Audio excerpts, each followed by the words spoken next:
Big changes are coming to the Queensland Property Law Act. And if you're a seller, agent, or even just curious about buying or selling property, this one's important. From the 1st of August 2025, every residential property seller in Queensland will be legally required to provide a seller disclosure statement before a buyer signs the contract. It's part of the new Property Law Act, and it's the biggest shake-up to conveyancing in decades.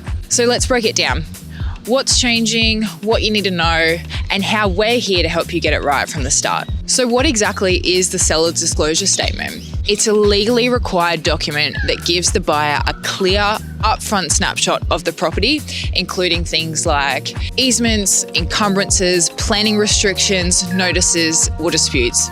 And it must be supported by prescribed certificates and searches, including your title search, registered plan, registered and unregistered encumbrances, leases, private agreements, the contaminated land status, pool safety certificates, road searches, QCAT searches, heritage listing, tenancy agreement, rates, water, and body corporate information.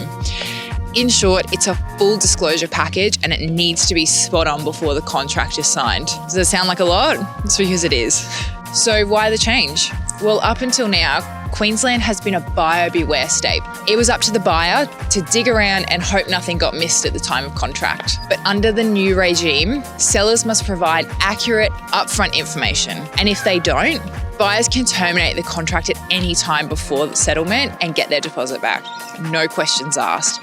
In some cases, the seller might even have to cover the buyer's losses. So this isn't something you can overlook and push to the side. There's no way to contract out of it either. No waivers, no special conditions to get around it. Now, if you're an agent, the new Property Law Act changes will of course affect your processes. You can be authorised to prepare the disclosure statement on the seller's behalf, but if the timing or the information is wrong, that could jeopardise the whole deal. So no statement means no contract. Wrong statement means risk of termination. An outdated statement means potential delays, disputes, or even worse. So what do you need to do in these circumstances? That's where I come in. To quickly recap, the new Property Law Act commences on the 1st of August this year.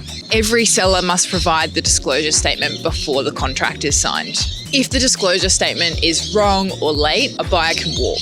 We'll be handling it all, from the documents to deadlines for all of our clients. So whether you're a seller or an agent, if you want support on this change, we're here to help. Check out our website for more info, follow us on Instagram and YouTube for updates, and if you've got questions, just reach out. If your lawyer hasn't mentioned these changes yet, it might be time to rethink who's in your corner. Thanks for tuning in. We'll keep you posted with the latest. I'm Courtney Lambert from East Legal. Talk soon.